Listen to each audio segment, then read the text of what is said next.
shows the aftermath of an enraged and wealthy driver who rammed his Porsche into a traffic control construction worker. He comes to a stop, and then I'm like, all right, bet.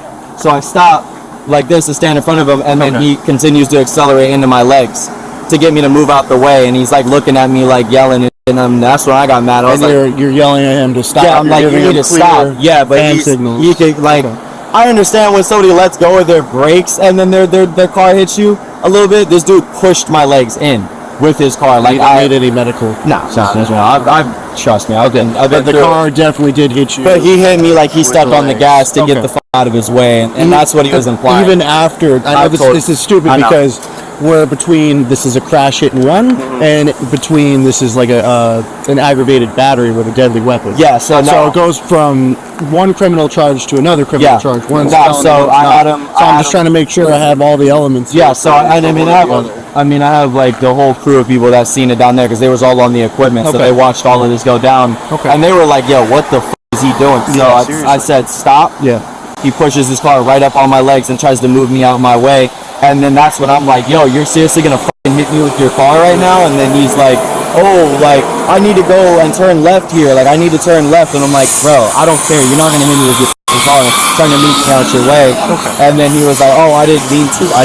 And I was like, no, bro, that's not. So you let him know that he hit you? Yeah, I let him know. I let him know that I didn't my legs. Yeah, and then he drove off. So. All right, so it sounds like this is more of an aggravated battery with a deadly weapon. Is that how you want to pursue with things? Do you want to pursue with charges for that? I mean, to be honest with you, yeah, I just don't have any, like, I'm not physically hurt.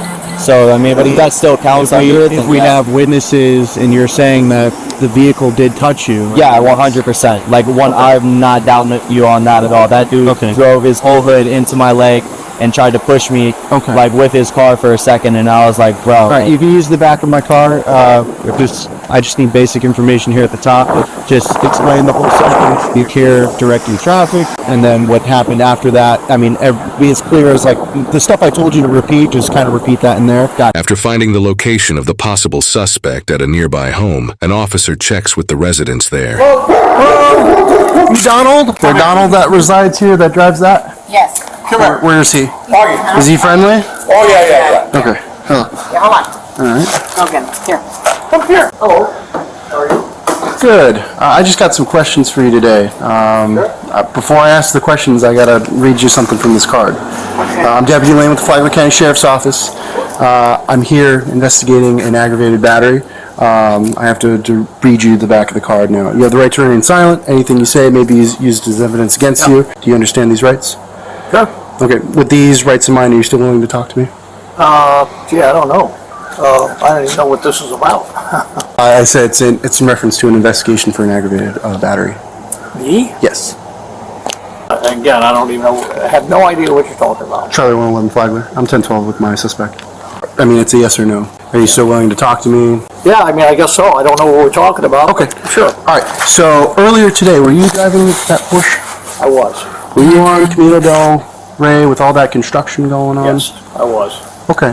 Do you mind just telling me what happened with the person directing traffic, if you know what I'm talking about? I do. I think I do. Okay. They wouldn't allow us to turn left there. Mm-hmm. There was a lot of commotion. Traffic was going through real fast, and a lot of different things going on. Mm-hmm. So I said, "Can I go straight?" And he said yes. So I went straight and then come back down so I could turn into this, make a left turn in there because they weren't allowing us. You understand? Yeah. Okay. Yeah. So I went that way, and sure enough, there was a lot of traffic there, so we waited. So we all waited a little while longer, and finally it went to slow in that lane.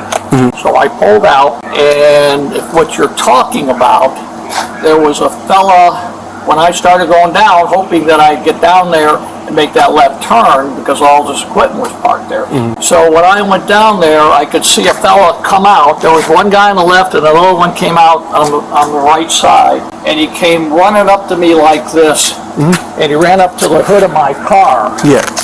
And he ran right up to the hood of my car. Yeah. And he hit my car. I was slapping at the time. So I walked around to the window, and he said, "What are you trying to run over me?" And I said, "No, I'm sorry if you thought that. I was stopping. He ran up to my car, and I was moving slow. I mean, it was maybe 1 mile an hour because we were almost stopped. I mean, I didn't hit that person, if that's where you're going below this. He ran right up to the car and hit the front of the car. So that it wasn't your intention to hit him? Of course not. Because, I mean, he's claiming that he had you stopped, and then you revved your engine and went into him, and I have 2 witnesses also corroborating that story. Other workers there? Yeah. No, I never. He came right up to me, and Was anybody in the car with you? no. It was just you? Okay. And he came right up to me, and I think he hit the car, and he said, stop. And the car might have moved right there. He was running. I mean, he was not running fast, but he was coming up there like that, and out of the car. And, I mean, why would I run over somebody? I mean, that's just somebody maybe is looking, I'm driving a nice car, maybe taking advantage of the situation. I could see if he just claimed that we had no other witnesses, but I mean the other witnesses' stories were almost exactly the same, and I spoke to them, separately, making sure I'm doing my due diligence with the investigation here. And they both described the same exact incident, that you came out into oncoming traffic, not listening to them. It wasn't out listening. I know, it's not oncoming. No, I know it's not oncoming traffic. It was down to 1 lane, Yes. but it was still a lane that you weren't supposed to be in at that time. And they said you were impatient. You came out and then you stopped, and then he's waving you down, told you to stop, and then he's waiting for the other traffic, and then that's when you hit him with the car. There was no other traffic, and I didn't hit him with the car. He ran up to the car. I mean, with the confusion going on, the car could have lunged a little bit, but nothing like I gave it the gas and tried to run him over or anything like that. Okay. That's not like a manual transmission or anything like that? Pardon me? It's not a manual transmission? It's automatic? It's automatic. Okay, all right. They had all sorts of aggravated people trying to turn around on the road, trying to go I that way. understand. All right. It was a If mess. you wouldn't mind with me just standing at the end of the driveway, we're going to have the victim come and drive by and see if he can identify you. Okay. So if you wouldn't mind just standing over here in the grass, that'd be appreciated. Battery. He's not claiming he was hurt, but he was claiming he was hit by a car. And in the state of Florida, that counts as aggravated battery with a deadly weapon. The way he and 2 other third-party witnesses are stating it happened is you were impatient, you came out, and you saw that he was there, and then you revved your engine and kept claiming you need to get around him, and then that's when you struck him with the vehicle, pushing him back. When he was there, he was in front of the car. He stopped, so I couldn't go anywhere, and that's fine. Yeah. I tried to explain to him, I'm just trying to turn left into this intersection. I understand, but when somebody in a yellow jacket who's directing traffic around, construction going on, you need to abide by the traffic control devices that they have set up. Well, it was confusing because it had turned slow. It had turned too slow, and then the sign went to slow, and I couldn't tell how many cars. There were other cars that were workers in that lane. Okay, just stand right there for me, okay? Don't stay here. Yes, just until the patrol car passes by. Did he explain to you what we're doing? Yeah, he said Why he said that I'm pretty much gonna identify him. Yeah. Yeah, and this is right there on that little bend before we came in, or not I guess on that side if we would have kept going straight. This is where he actually did it, and then he said he had to turn in left. He was freaking out saying he had to turn left. Officers then conducted a show-up as part of their investigation. These are used in instances when a suspect is apprehended in close proximity to the crime and within a reasonable time frame. In addition to location and timing, if the physical description reasonably matches the suspect, a show-up may be performed. During a show-up, multiple procedures will take place. The victim and/or witness will be transported to an appropriate location to identify the suspect. In the case of multiple victims and/or witnesses, they must be separated. Victims and/or witnesses will be notified beforehand that the suspect may or may not be the perpetrator. Immediately after the show-up, the victim or witness should provide a statement about their level of confidence in the identification. People involved are prohibited from making any suggestive remarks that may sway the identifier one way or the other, and the show-up must be thoroughly documented regarding each and every detail.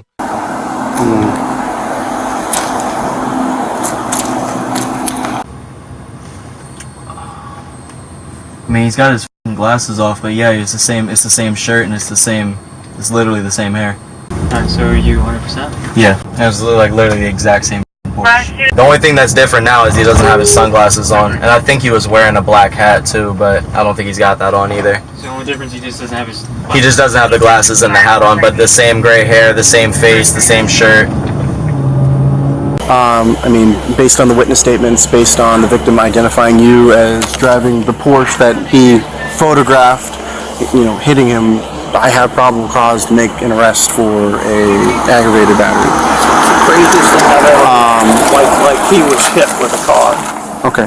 I just got a few more questions for you. Do you know what year it is? Do I know what year it is? Yes. I know they're going to sound crazy. It's just something I have to put in my report. 1922. Do you know who the President of the United States is? Biden. Do you have any weapons on you? Anything I should be aware of? No. Okay. No knives, guns, anything On me? like that? Yeah, on you. No. You don't have anything? Okay. You've been compliant with me. I don't have to put the handcuffs on behind you. I'll just put them on in the front so it's more comfortable while we drive down. Excuse me, ma'am? Oh, he's arresting me for some loony that is claiming I hit him with the car. And he ran up, put his hood on the car, put his hands on the car, and there were his other buddies were standing there and then he was swearing, cussing, and said, you gonna run me over or something like that. No.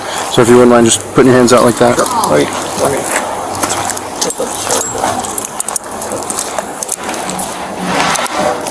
Oh, this is absurd. Of course. You know what this is all about.